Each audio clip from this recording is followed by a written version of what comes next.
Hacerle pues. Listo, profe, ya 7:05, entonces vamos a dar inicio a la actividad de cirugía gastrointestinal.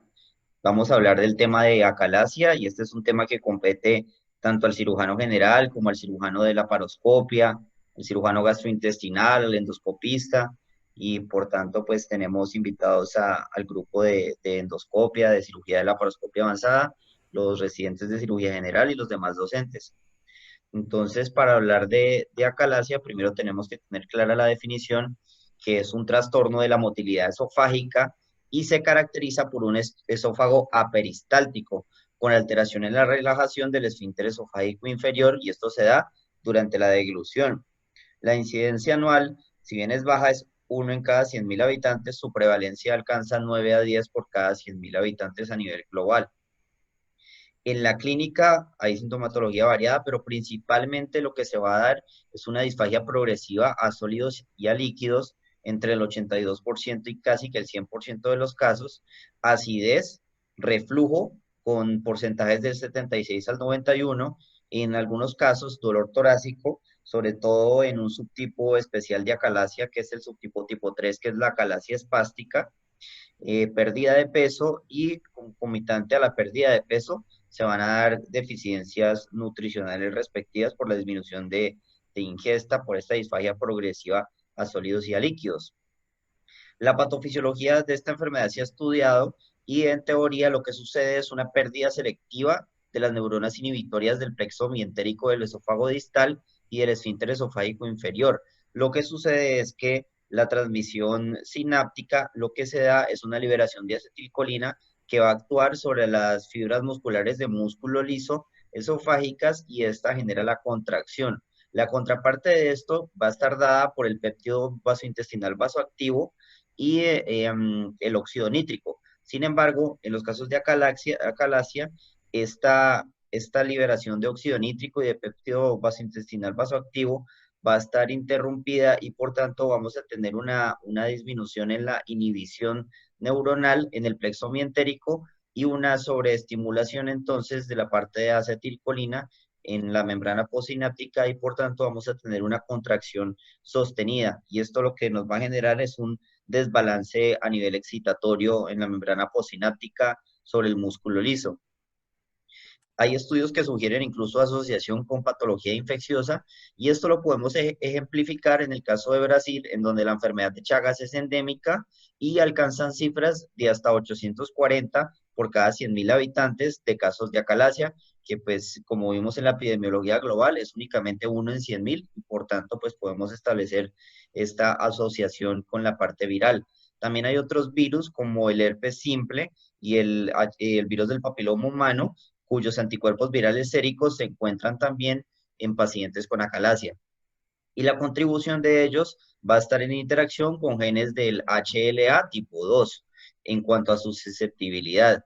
Es por eso que entonces se ha planteado un modelo autoinmune en donde hay desencadenantes virales en interacción con moléculas del HLA tipo 2 y mutaciones de nucleótidos en polimorfismos y lo que nos va a generar esta exposición en conjunto con la susceptibilidad genética va a ser un cambio en la situación extracelular, en la reparación de tejidos, en la respuesta inflamatoria, en la respuesta inmunomoduladora y por tanto vamos a tener una alteración en el plexo mientérico, en células ganglionares, pérdida de ellas, fibrosis y por tanto acalasia.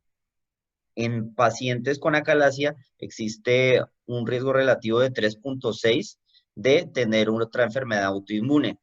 Con este mismo pues, mecanismo patofisiológico, tenemos que se puede desencadenar uveitis, diabetes tipo 1, artritis reumatoide, Sjögren y lupus. Entonces, pues vemos como esta relación con el modelo autoinmune. Además, en la inmunología se han determinado que en los diferentes subtipos de acalasia hay aumento de la actividad de las citoquinas proinflamatorias como la interleuquina 17, la interleuquina 4, la 13, el factor transformante de crecimiento beta, y también va a haber un aumento en la apoptosis con sobreexpresión de FAS, y por ello es que vamos a tener la muerte celular programada del plexo neuronal. Entonces vemos que ellos están aumentados en todos los subtipos de acalasia, en algunos en mayor o menor medida, en esta parte inmunológica. En cuanto a la clínica, vemos que hacia la parte diagnóstica y terapéutica tenemos el Eckhart Score, que es una clasificación que se dio a raíz de poder unificar como conceptos, en tanto que nos puede ayudar a discernir qué tan efectiva puede ser una terapéutica. Entonces el score va de 0 a 12 y tiene 4 ítems en particular. Cada ítem se evalúa de 0 a 3. El primero es una valoración numérica en la pérdida de peso y los 3 restantes, que son sintomatologías de disfagia, dolor retroesternal y reflujo, van a ser medidos de forma cualitativa, pero también de 0 a 3 por número de veces que suceden en el día. En cuanto al estudio diagnóstico, tenemos que el American College de Gastroenterología, las guías de práctica clínica, nos plantean pues, los diferentes estudios que se deberían realizar en torno a la acalasia, como el esofagograma cumbario, la endoscopia para el diagnóstico diferencial y ya el patrón de oro, que sería la manometría. Entonces vamos a ver situaciones en particular de cada uno. En relación al esofagograma cumbario, vemos que este puede evaluar la morfología del esófago y clásicamente en acalasia nos va a mostrar un esófago tortuoso y dilatado con un esfínter esofágico inferior estrecho, característico de imagen en pico de pájaro o bird's beak, que es la imagen que podemos ver a la derecha. Y en aproximación diagnóstica inicial nos sirve, puesto que puede ser un estudio que se puede ver alterado, sin embargo no es el patrón estándar, pero sí se debe implementar para lo que mencionamos anteriormente. Incluso también puede evaluar la respuesta a dilatación neumática esofágica. Este cefalograma cumbario, podemos medir la altura de la columna al cabo del tiempo y estos son los gráficos de las curvas de ROC en donde se relaciona la sensibilidad con la especificidad y podemos ver que si hay una columna de 5 centímetros al minuto, tendremos una sensibilidad del 94% y una especificidad del 71%. Y los mejores valores podríamos alcanzarlos a los 5 minutos con una columna de 2 centímetros y para el diagnóstico tendríamos una sensibilidad del 85% y una especificidad del 86%. Pasando más adelante ya tenemos la endoscopia y la manometría de alta resolución como el gol estándar. La endoscopia nos sirve para descartar pseudoacalasia, masas obstructivas, y la manometría de alta resolución como gol estándar se debe realizar con 10 tragos de 5 mililitros de agua en intervalo de 30 segundos. Esta, además de ser el gol estándar para el diagnóstico, nos permite diferenciar los 3 subtipos principales de acalasia según la clasificación de Chicago, que ha tenido 3 variaciones, y el patrón de la manometría nos va a revelar si tenemos una tipo 1 con hipomotilidad y una tipo 2 con ciertos picos y una tipo 3 en donde vamos a tener una acalasia espástica. La tipo 1 sería la clásica. Vamos a hablar de ellas más adelante. Y en la endoscopia, como mencionamos, nos permite establecer un diagnóstico diferencial con pseudoacalasia, principalmente con malignidad infiltrativa o con una constricción maligna.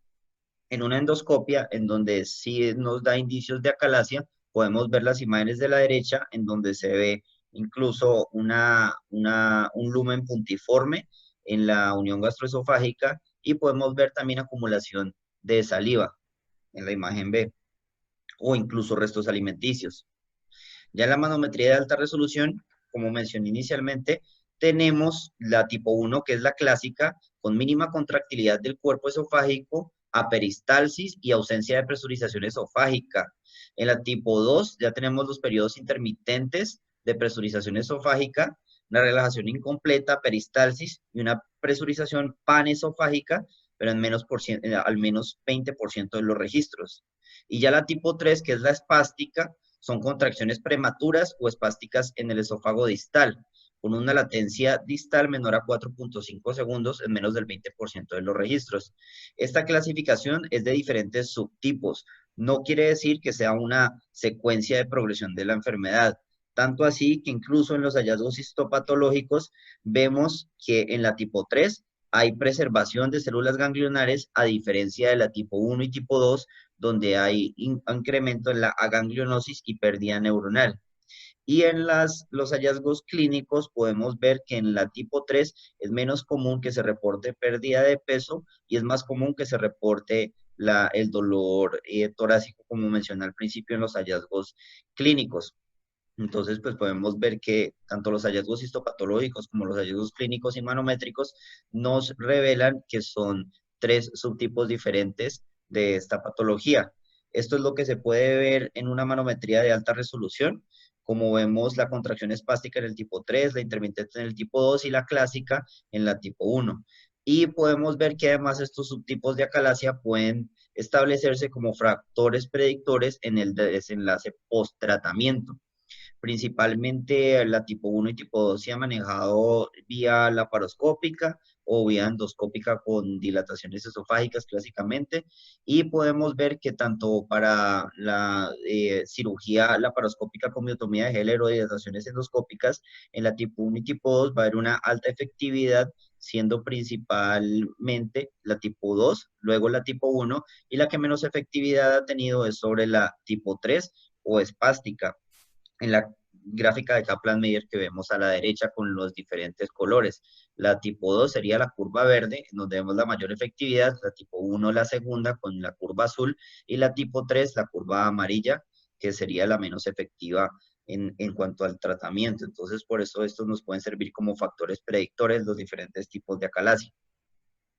Además que nos podrían guiar la terapéutica, y eso pues lo vamos a ver más adelante.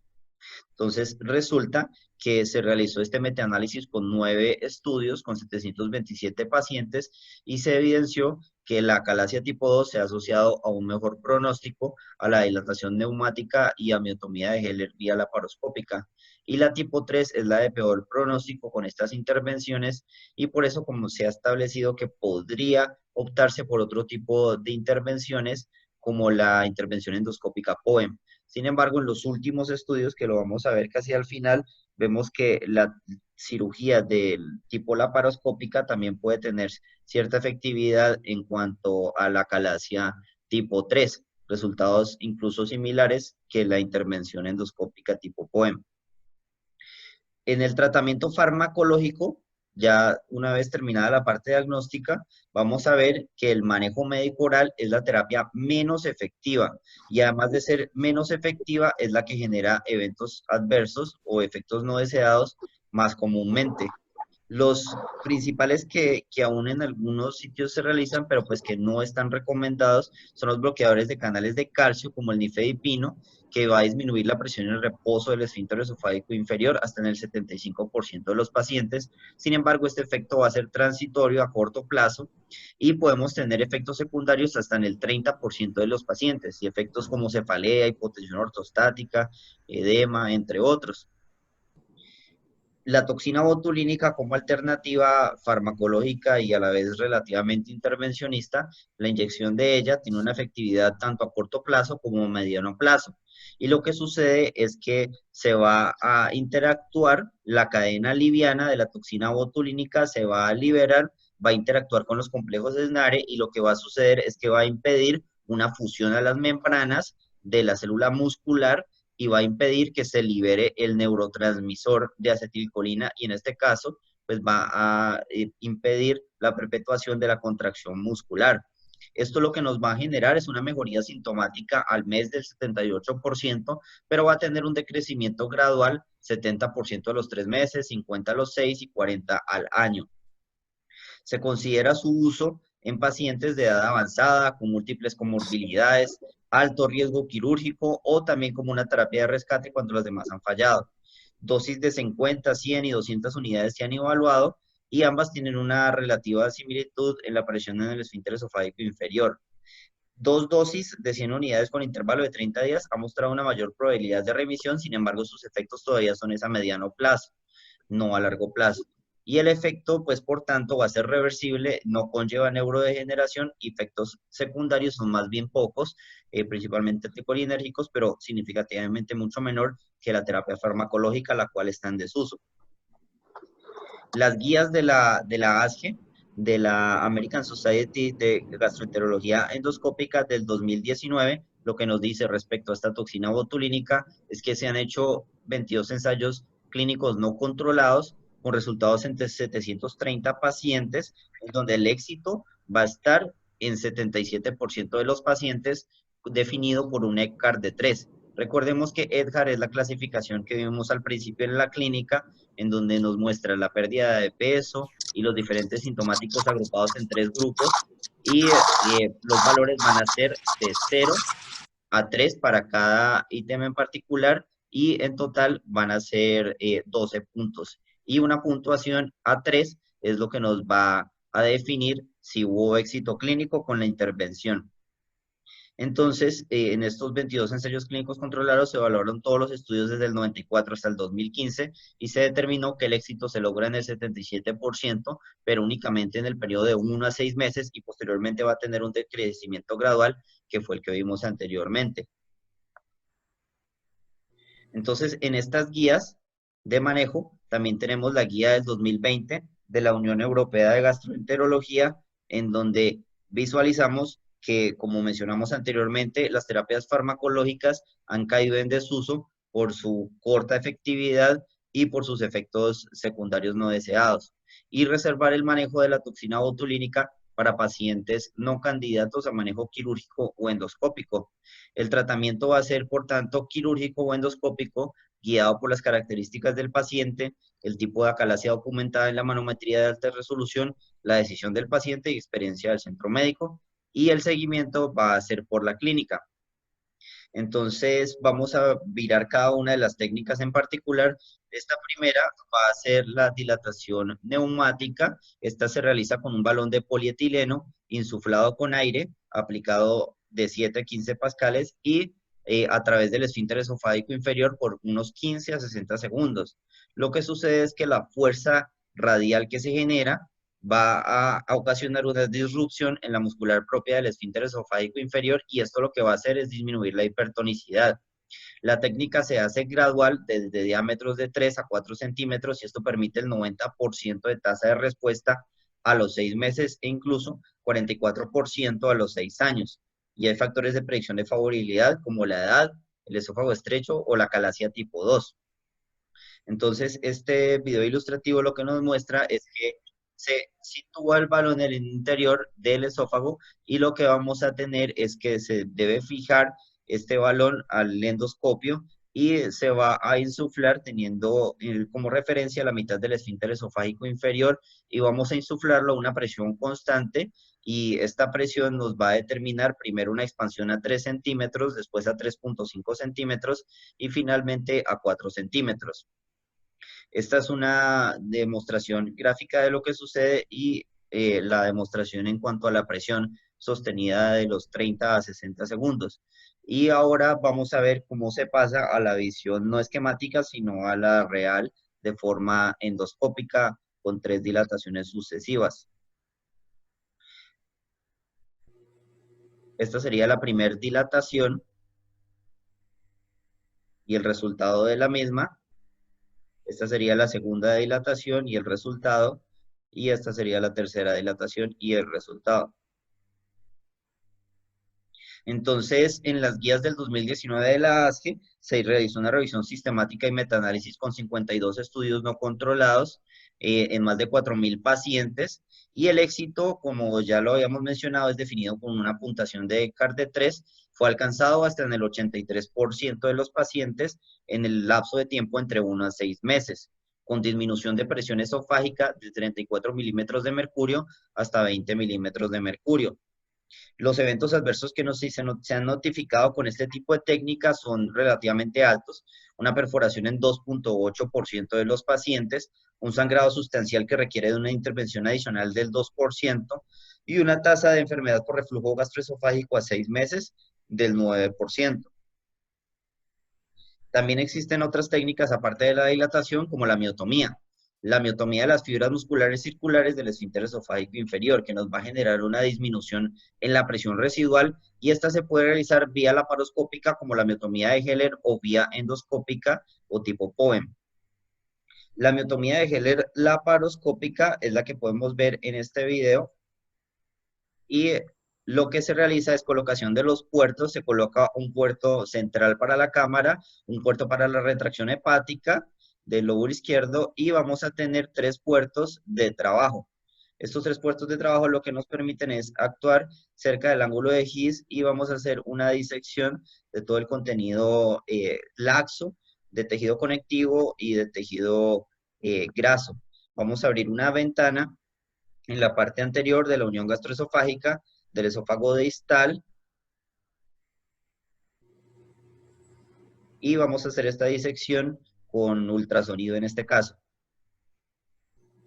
Se coloca esta cuerda, lo que nos permite es la medición de la distancia que se va a tener en cuenta. Hay que tener en cuenta que hacia la parte del estómago, como se hace con el electrocautero monopolar, se debe seleccionar únicamente 2 centímetros y no pasarse, dado que en el estómago es donde vamos a tener mayores repercusiones para reflujo gastroesofágico en la miotomía en particular.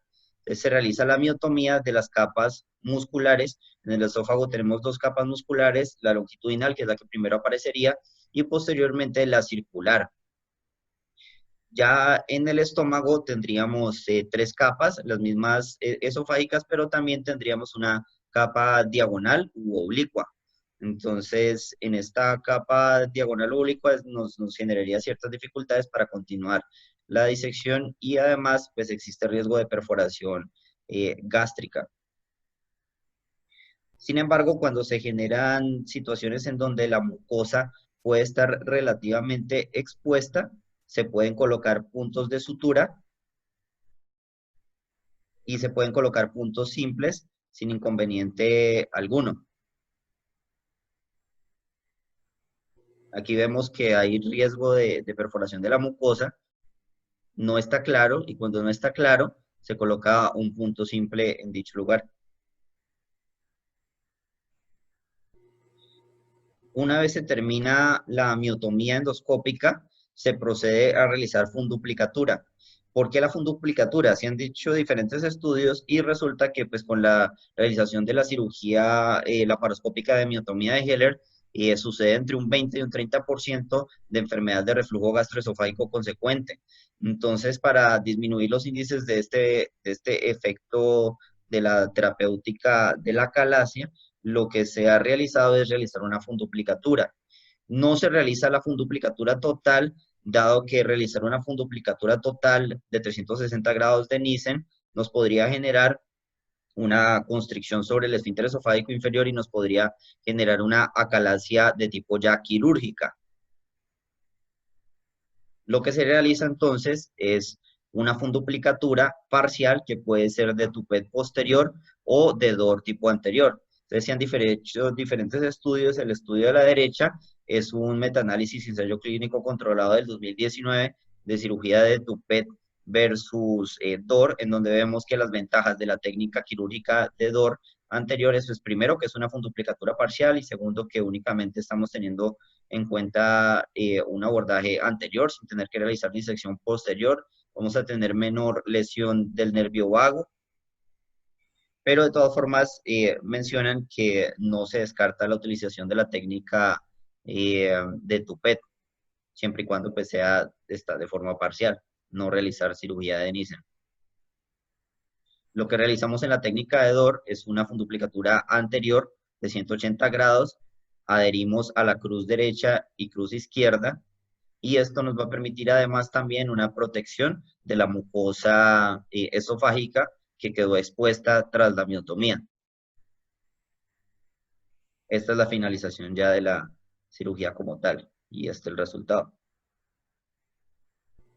Esto pues con el fin de prevenir también el reflujo gastroesofágico que mencionamos. Y esta es otra cirugía en donde, como mencionamos al principio, hay 3 tipos de acalasia y en los casos más severos hay limitaciones para la realización de esta técnica. Sin embargo, incluso en esta que es una acalasia en donde ni siquiera se podía entrar por el endoscopio, en las AGES mencionan que también existe la posibilidad de, además de hacer la disección antes mencionada, se puede hacer una tracción sostenida de las fibras musculares longitudinales y circulares para asistir la miotomía de Heller.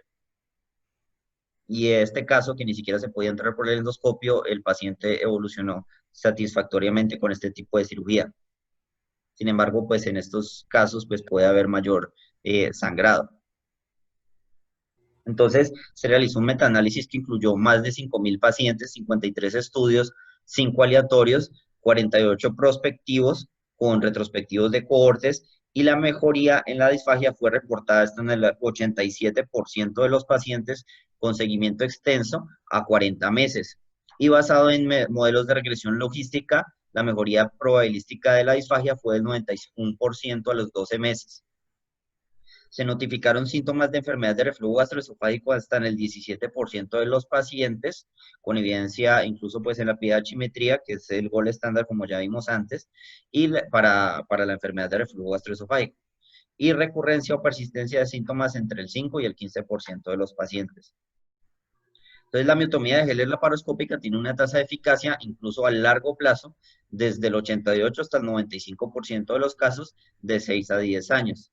Entonces, en este estudio del World Journal de Cirugía, tratan de discernir entre las dos técnicas que hemos mencionado hasta ahora, la dilatación neumática y la cirugía miotomía de Heller por laparoscópica, los resultados a largo plazo en un estudio prospectivo randomizado. En este estudio prospectivo randomizado, vemos que a lo largo de los años tenemos una falla terapéutica a los 3 años en cuanto a la dilatación, un 32%, frente a la miotomía, en donde solamente la falla es el 4%. Y en la falla a 5 años es del 36% en la dilatación y únicamente del 8% en la miotomía de Heller. Y vemos que todos los valores son con P's estadísticamente significativos. Entonces, pues, por tanto, tenemos favorabilidad en el brazo de la miotomía de Heller versus la dilatación endoscópica. Y esto se puede evidenciar también en la gráfica de Kaplan-Meier, en donde tenemos una acumulación del éxito del tratamiento mucho mayor en la cirugía laparoscópica con técnica de Heller versus la dilatación endoscópica a lo largo de la sucesión de los años. Más adelante, entonces, vemos que en el 2010 surgió otra técnica endoscópica, entonces, pues por eso no podemos dejar a un lado la endoscopia, a pesar de que la laparoscopia ha mostrado ser mejor que la dilatación neumática. En el 2010, el doctor Inaui propuso otra técnica endoscópica, pero en este caso es una miotomía peroral endoscópica o POEM. Este autor lo que propone es entrar por la mucosa al espacio, a la submucosa, realizar una disección submucosa, una tunelización de la misma, y después de realizar la tunelización, comenzar a realizar la miotomía en la porción esofágica y gástrica, y después realizar un clipaje de la apertura que se le realizó a la mucosa en la porción esofágica. Entonces, este es un video de John Hopkins en donde tenemos una demostración gráfica de lo que sucede. Entonces, lo que se realiza primero en el esófago es una incisión en la mucosa, 10 centímetros por encima de la unión gastroesofágica en el eje de las 2 y 3. Ya una vez entramos con el endoscopio, que a la vez tiene un cuchillo triangular incorporado, vamos a realizar una tunelización en la mucosa, y esta tunelización en la mucosa nos va a permitir después realizar la miotomía.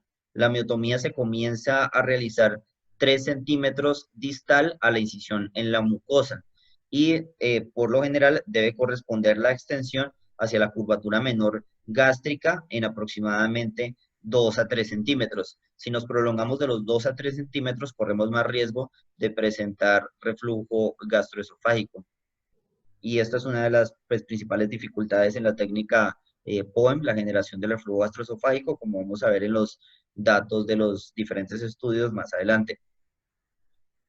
Después de realizar la miotomía, se realiza entonces el clipaje de la mucosa, por donde realizamos la incisión. Esta sería la visualización de la parte endoscópica, en donde tenemos la incisión, la disección por el plano submucoso, la miotomía respectiva y el clipaje de la incisión de la mucosa. Esta sería la sucesión de los eventos endoscópicos que se realiza. Primero una inyección de la submucosa, la incisión de la mucosa, la entrada al espacio submucoso. Esta incisión y disección se realiza con este instrumento que es endoscópico y a la vez cortante de forma triangular, es híbrido. Y la tunelización de la submucosa en los gráficos de abajo. Y después de realizar la tunelización con los gráficos de arriba, tenemos la miotomía que se realiza. La imagen de la derecha es como quedaría la miotomía ya realizada. Y finalmente el cierre del flap mucoso que se realizó con clips en las 4 gráficas de abajo sucesivas y cómo quedaría al final. La curva de entrenamiento para esta realización es de 46 horas, desde 12 hasta 154 horas, con una eficacia después de 40 procedimientos y una maestría después de los 60 procedimientos. Es de recalcar que esta curva de aprendizaje de POEM no la tenemos en Cali. Este fue pues, el doctor que generó esta técnica, pero en el 2016 la SAGE se planteó un interrogante, es que a pesar de que se puede realizar, debería realizarlo con el postulado If I can do it, should I do it? Entonces, vemos que efectivamente los datos de la resolución medidos por la escala de Eckhart son francamente positivos en la realización de la técnica POEM, asimismo como en la cirugía miotomía de Heller laparoscópica, y por tanto, pues puede ser una alternativa viable. Sin embargo, ¿cuál sería el lado oscuro de esta técnica endoscópica POEM? Entonces, en el lado oscuro vemos que se han descrito la tasa de esofagitis, consecuencia de enfermedad por reflujo gastroesofágico, postquirúrgico, postintervencionista, perdón.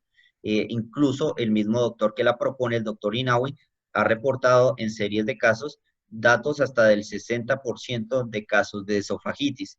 Estos casos de esofagitis entonces se estudiaron en un estudio multicéntrico. Este estudio del 2017 multicéntrico involucró 7 centros terciarios en los diferentes continentes. Entonces, el seguimiento se realizó a 12 meses y el éxito clínico, a pesar de lograrse en 93% de los pacientes, esofagitis fue del 23%, incluso monitoría normal de pH-metría, que es el gold estándar para el reflujo gastroesofágico, 57,8% de los pacientes, aunque clínicamente no eran muy sintomáticos.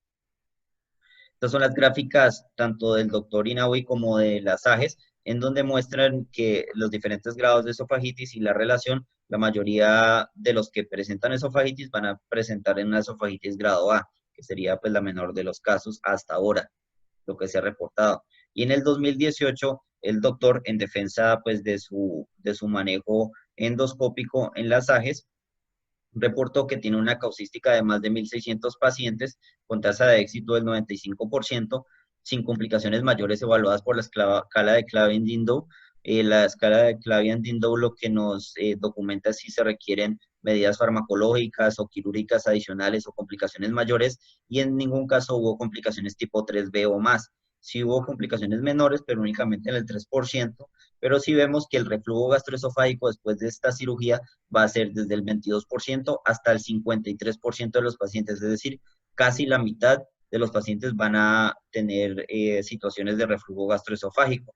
Entonces, lo que plantea es una posible solución que está en estudio, que es utilizar un método de doble endoscopio para poder visualizar la miotomía que se realiza a nivel gástrico para no extender a más del centímetro en esta porción para evitar tanto reflujo gastroesofágico. Entonces se realizó un metaanálisis de la miotomía de Heller laparoscópica versus el POEM. En realidad se han hecho pues varios estudios, pero esta revisión sistemática y metaanálisis pues reciente nos muestra todos los estudios que se han hecho desde el 97 hasta el 2016, donde nos muestra que la mejoría de la disfagia con POEM es significativa desde el 82 hasta más del 90%, sin mortalidad, con morbilidad más bien baja, pero enfermedad de reflujo gastroesofágica reportada muy variable hasta casos de 54% y alteraciones significativas en la pH-metría incluso hasta el 45%. Entonces, en la revisión de todos los artículos que se han realizado al respecto, que sería uno de los más importantes metaanálisis con la mayoría de los pacientes hasta el 2018, no refleja esta misma situación. A pesar de ser efectiva, la enfermedad por reflujo gastroesofágico medida por pH-metría va a alcanzar cifras de 47% para POEM versus 11% para la técnica laparoscópica con P significativa menor de 0.00001. Entonces, el New England Journal en el año pasado realizó un estudio multicéntrico aleatorizado, evaluando primero la tasa de éxito como factor principal, ECAR 3 o menos, y eventos adversos, tanto en la función gástrica, calidad de vida, evaluada por escalas de gastrointestinales, como el índice que vimos en la charla pasada de enfermedad por reflujo gastroesofágico, de 0 a 144, y el reflujo gastroesofágico mismo. Estas son las dos imágenes, la POEM, que ya la hemos visto, y la cirugía laparoscópica, que también la hemos visto en las diapositivas previas. Entonces vemos que en el brazo POEM tuvieron 112 pacientes y en la miotomía de Heller laparoscópica funduplicatura de DOR, que ya la mencionamos anteriormente, 109 pacientes.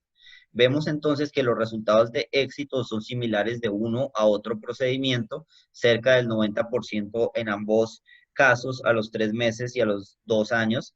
Sin embargo, tenemos también que recalcar que en la calasia tipo 3, que si bien antes se había propuesto que el POEM sería exclusivo para la calasia tipo 3, podemos ver que la miotomía de Heller laparoscópica más funduplicatura de DOR tuvo éxito en el 78% de los pacientes con acalasia tipo 3, que es muy cercana al 83% de la técnica POEM para esta acalasia tipo 3.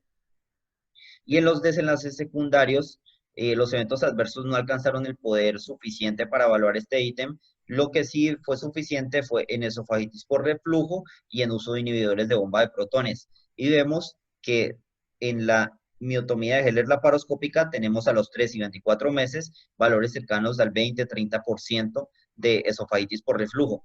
En cambio, en POEM tenemos 57% a los 3 meses y 44% a los 24 meses. Eso nos da un OR para cada caso en particular de 5.7 y de 2.0 comparado con la miotomía laparoscópica de Heller. Y asimismo, el uso de inhibidores de bombas de protones, partiendo de una base más o menos cercana al 20%, vemos que a los 3 meses 27% de los pacientes y a los 24 meses también 27% requerían dosis bajas de inhibidores de bomba de protones. En cambio, en la técnica POEM vemos que ya un 30% a los 2 meses utilizan inhibidores de bomba de protones y a los 24 meses hasta el 52% de los pacientes utilizan inhibidores de bomba de protones. Ángel Roberti está diciendo no se ven las diapositivas, se ven solo los participantes. No sé si de pronto tiene algún inconveniente con su Zoom. Los demás creo que sí están viendo las diapositivas. Sí. Entonces, continuando, vemos que se realizó esta revisión sistemática de la literatura y metaanálisis del 2019, también comparando la efectividad de estas técnicas y también viendo los desenlaces secundarios. Y en este metaanálisis se resalta también lo que se ha documentado tanto en el New England como en demás estudios, que es que hay mayor tasa de enfermedad por reflujo gastroesofágico en la técnica POEM y además, por tanto, va a haber menor compromiso de esofagitis erosiva por reflujo en cirugía laparoscópica con miotomía de Heller en este diagrama de Forest Plot, en donde vemos el rombo hacia favoreciendo la cirugía laparoscópica. Entonces tenemos que en las diferentes revistas y reviews de Current Diagnosis y Tratamiento de la acalasia, vemos que por lo general lo que proponen ellos, incluso en esta revisión, lo hacen a forma de diagrama, en donde tenemos que en prácticamente todas las revisiones reservan a los pacientes de alto riesgo, los frágiles, los ancianos, para la terapia médica, pero la farmacológica va a ser con la inyección de Botox, porque recordemos que la terapia médica está en desuso por sus efectos secundarios y su resolución únicamente a corto plazo.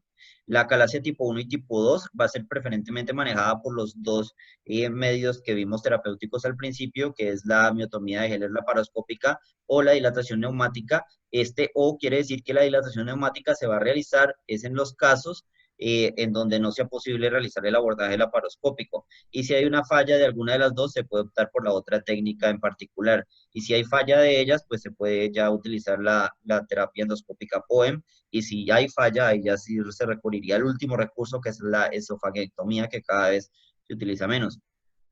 Y en la tipo 3, si bien en este algoritmo tenemos a POEM como el que se puede realizar, como vimos ya en el reciente estudio del New England, en la técnica laparoscópica también nos ofrece una ventaja para el tipo 3 en casos donde no contemos pues con la curva ni con las técnicas endoscópicas apropiadas para la realización de esta técnica. Ellos proponen a POEM en la tipo 3, dado que pues, es donde ha mostrado pues, menor tasa de éxito. Sin embargo, en el New England ya se mostró que tiene una tasa de éxito relativamente similar a POEM. Entonces, para concluir, podemos ver que los pacientes con acalasia tienen disfagia típicamente a líquidos y sólidos, a menudo progresiva, con regurgitación y percepción de pirosis. Vemos que en el diagnóstico está el esofagograma, la endoscopia y la manometría. En el esofagograma podemos ver la imagen característica de pico de pájaro y en la manometría motilidad esofágica normal, anormalidad en el tono de contracción del esfínter, siendo esta el gol estándar para los diferentes tipos, el tipo 1 que es el clásico, las contracciones con esta frecuencia en la tipo 2 y la tipo 3 con una contracción de tipo espástica. Y además que esta subclasificación nos va a permitir el pronóstico y también guiar la terapéutica como vimos en el algoritmo pasado. Entonces, en la terapéutica están las diferentes técnicas, la endoscopia con la dilatación, que fue la que primero vimos, la POEM, que es la que resaltamos de último, y el manejo quirúrgico con miotomía de Heller laparoscópica, siempre asociada a funduplicatura, preferiblemente funduplicatura tipo DOR, o en algunos casos se puede realizar funduplicatura tipo TUPET, pero siempre realizar la funduplicatura parcial, nunca total, y en pacientes que no sean candidatos a estas intervenciones, considerar el manejo con la toxina botulínica. El POEM es una terapia en desarrollo y la dificultad que hemos visto es la enfermedad por reflujo gastroesofágico asociada al procedimiento documentada en pHimetría, en estudio técnicas que intentan resolución de dicho efecto adverso, sería el método de doble endoscopio, que pues ahora no lo tenemos en Cali, o un POEMF, que sería una funduplicatura asociada. Sin embargo, entonces, pues por ahora reservada como para casos de acalasia tipo 3 y en caso de que no contemos con la técnica laparoscópica, pues hasta ahora la técnica laparoscópica para acalasia tipo 1 y tipo 2 es la más efectiva. Y entonces el tratamiento quirúrgico o endoscópico debe ser guiado por las características del paciente, tipo de acalasia documentada en la manometría de alta resolución, decisión del paciente y experiencia del centro médico, sería lo que resume en síntesis lo que se deba realizar teniendo en cuenta lo anterior. Muchas gracias y